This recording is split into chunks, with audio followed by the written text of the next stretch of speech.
আপনি যে কোনো কিছু বানাইতে পারবেন, কিন্তু সেই লোহার যে জাত সেটা থেকে পরিবর্তন হবে না, সে যেই সেই থাকে। ঠিক তদ্রুপ ভাবে আজকে আমাদের মুসলমান, আমরা মুসলমান বাংলাদেশে আজকে অসংখ্য অগণিত মাহফিল হচ্ছে, কিন্তু এত বয়ান শোনার পরেও আজকে মসজিদে নামাজের সংখ্যা বাড়ছে না।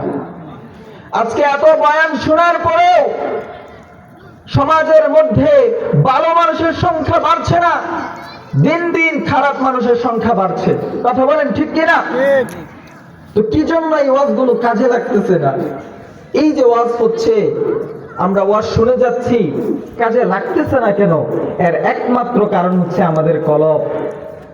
আমাদের কলবের মধ্যে জং ধরে গেছে। সেই জং ধরা কলব দিয়ে কোরআন হাদিসের বয়ান আমরা যতই শুনি, দেখবেন যত দামি রঙই হোক, অনেক দামি রং জংয়ের উপর লাগিয়েছেন, কয়েকদিন পরে চলটা ধরে উঠে যাবে। কি হবে?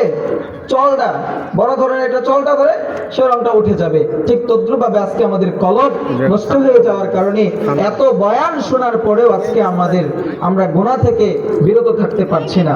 এই জন্য নিয়ম হচ্ছে নিয়মিত জিকির করা। নিয়মিত কি করা? জিকির করা। হাদিসে বলা হয়েছে, তোমরা এমন ভাবে জিকির করো যেন মানুষ তোমাদেরকে পাগল বলে। কি বলে? পাগল বলে। তাহলে কেমন ভাবে জিকির করতে বলছে? তো আপনাদেরকে ছোট্ট একটা ঘটনা শোনাই। আমাদের নিগুরকান্দা পাশের গ্রাম চাউলাদি, সেখানে একজন আমাদের আত্মীয়, আমার ফুফার আব্বা ছিলেন।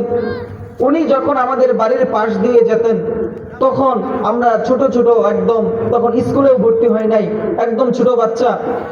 উনি যখন আমাদের বাড়ির পাশ দিয়ে যেতেন, চলাফেরায় সবসময় ওনার জবানে থাকতো জিকির। উনি পড়তে থাকতেন, লা ইলাহা ইল্লাল্লাহ, লা ইলাহা ইল্লাল্লাহ, লা ইলাহা ইল্লাল্লাহ, লা ইলাহা ইল্লাল্লাহ।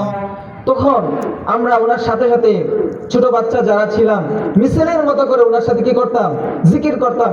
যখনই উনি আমাদের বাড়ি পাস করতেন, তখনই আমরা বলতাম, ওনার নামটা, সঠিক নামটা জানি না, আমরা আফুর দিদাদা বলতাম, যে আফুর দিদাদা চলে আসছে, উনি জিকির করতেছে। আমরা বাচ্চারা ওনার সাথে 5 মিনিট 10 মিনিট এরকম পিছে পিছে ওনার সাথে জিকির করতে করতে যাইতাম। তো আলহামদুলিল্লাহ, এইগুলো হচ্ছে জিকিরের জন্য যে মানুষের পাগল বলে এরকম লোক। কথা বলেন ঠিক কিনা? তো যারা জিকির করে তাদের কলবটা পরিষ্কার হয়ে যায়, যারা কোরআন তেলাওয়াত করে তাদের কলব পরিষ্কার হয়ে যায়। তো এজন্য আমরা নিয়মিত জিকির করব। জিকির করলে আমাদের অন্তরটা ক্লিন থাকবে, আমাদের অন্তরটা পরিষ্কার থাকবে। তখন আমরা কোরআন হাদিসের যেই কথাই শুনবো সেটা আমাদের অন্তরে গিয়ে কাজ করবে, আমরা সেটার উপর আমল করতে পারবো। এজন্য আমরা সবাই জিকির করতে রাজি আছি তো? ইনশাআল্লাহ। ইনশাআল্লাহ। জিকির এমন একটা আমল, সেটা আপনি এই যে এখন ধান লাগানোর সিজন, আপনি রোয়া লাগাচ্ছেন, জিকির করা যাবে কি যাবে না? যাবে। এখানে অনেক পরিশ্রমী লোক আছেন, বিভিন্ন ধরনের কাজ করেন। কেউ গার্মেন্টসে কাজ করেন, কেউ হচ্ছে রিক্সা চালান, কেউ কৃষি কাজ করেন, কেউ ব্যবসা করেন। তো জিকির করতে, আপনি যদি জিকিরের উপর আমল করতে চান, তাহলে কি এগুলো কোনো বাধা? আপনি রোয়া লাগাচ্ছেন, প্রত্যেক গুছিতে বলেন লা ইলাহা ইল্লাল্লাহ। আপনি যখন গাড়ি চালাচ্ছেন, তখন লা ইলাহা ইল্লাল্লাহ আপনি বলতে থাকেন। এবং আল্লাহর নামটা এমন একটা নাম, যে নাম আপনার উচ্চারণ করার জন্য আপনার মুখ খোলার দরকার নাই। আল্লাহ নামটা আপনি মুখ বন্ধ করে বলতে পারবেন, আল্লাহ আল্লাহ, শুধু জিহ্বা নড়বে, আল্লাহর নামটা উচ্চারণ হবে। তো জিকির এটা আমাদের জন্য খুবই গুরুত্বপূর্ণ একটা বিষয়। তো আলহামদুলিল্লাহ, তো যেই কথাটা বলছিলাম যে আমাদের বেশি বেশি জিকির করতে হবে। আমাদের কি করতে হবে? জিকির করতে হবে। আজকের এই মাহফিল থেকে আমরা একটা শিক্ষা নিতে পারি, সেটা হচ্ছে যে আমাদের কলবটাকে পরিষ্কার রাখার জন্য আমরা কি করব? বেশি বেশি জিকির করব। তো আরেকটা বিষয়, সেটা হচ্ছে যে আচ্ছা, যাই হোক, আমরা আমার বয়ানের একদম শেষ পর্যায়ে আছি। আসলে আমল করার জন্য খুব বেশি কিছু দরকার নাই, আমল করার জন্য খুব বেশি কিছু দরকার নাই। আমি আমার আলোচনা 5 মিনিটের ভেতর গুছিয়ে শেষ করে দেব। সেটা হচ্ছে যে দেখেন, আমরা মুসলমান হিসেবে আমরা আমাদের সবার দায়িত্ব সম্পর্কে অবগত। এক নাম্বার আমল হচ্ছে আমরা সবাই ঈমান এনেছি, আমরা সবাই পড়েছি লা ইলাহা ইল্লাল্লাহ মুহাম্মাদুর রাসূলুল্লাহ, আল্লাহ ছাড়া ইবাদতের উপযুক্ত আর কেউ নাই এবং মুহাম্মদুর রাসূলুল্লাহ আল্লাহ তাআলার রাসূল। আমরা এটা স্বীকার করেছি। আমরা যখন এটা স্বীকার করেছি, এই কথা স্বীকার করার পরে আমাদের উপর কয়েকটা বিষয় ফরজ হয়ে গেছে। ঈমানের পরে আমাদের প্রধান কাজ হচ্ছে নামাজ আদায় করা। যে মুসলমান তার প্রধান কাজ কি? নামাজ আদায় করা। যে মুসলমান নামাজ আদায় করে না তাকে আমরা মুসলমান বলতে পারি না।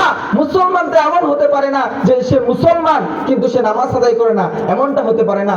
তারপর আমাদের যে আরেকটা দায়িত্ব সেটা হচ্ছে রমজান মাসের যে রোজা, সেই রোজা আমাদেরকে পালন করতে হবে। যে মুসলমান আর সে রোজা রাখে না, এমনটা হতে পারে না। তারপর আমাদের আরেকটা দায়িত্ব, আল্লাহ রাব্বুল আলামিন যাদেরকে সম্পত্তি দিয়েছেন যাকাত, যে মুসলমান সে যাকাত আদায় করা ছাড়া থাকতে পারে না। বর্তমানে যাকাত আদায় করাটা আমাদের এখানে একটা ফ্যাশন হয়ে গিয়েছে। যাকাত যেভাবে আদায় করা দরকার আমাদের ধনীরা সেভাবে যাকাত আদায় করে না। তারপর আরেকটা দায়িত্ব হচ্ছে আল্লাহর ঘর জিয়ারত করা, হজ করা। তো কয়েকটা আমল হচ্ছে ধনীদের জন্য, আর আমরা যারা মধ্যবিত্ত সর্বশ্রেণীর জন্য হচ্ছে 3টা আমল: ঈমানকে পাকাপোক্ত করা, নামাজ আদায় করা, রোজা রাখা।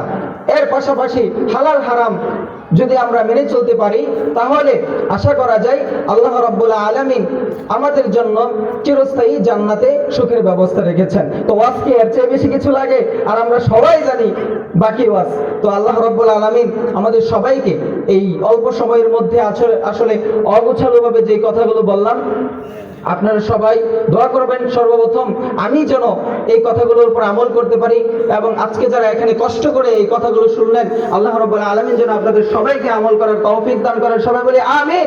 আজকে এখানে যারা উপস্থিত হয়েছেন আল্লাহ রাব্বুল আলামিন যেন সবার আমলের জিন্দেগিতে যত ধরনের গুনাহ আছে গুনাহগুলো মাফ করে দেন। সবাই বলে আমিন। এবং সবাই আমার জন্য দোয়া করবেন। আসলে আমরা বর্তমানে বয়ানের জগতে একদম নতুন, তারপরে হয়তো বা কিছু কথা বললাম, যদি কোনো ভুল ত্রুটি হয়ে থাকে ক্ষমা সুন্দর দৃষ্টিতে দেখবেন এবং আমার জন্য দোয়া করবেন। আল্লাহ রাব্বুল আলামিন যেন আমাকে ইসলামের জন্য, দ্বীনের জন্য কবুল করেন। ওয়া আখিরু দাওয়ানা আলহামদুলিল্লাহি রাব্বিল আলামিন। আসসালামু আলাইকুম ওয়া রাহমাতুল্লাহি ওয়া বারাকাতুহু।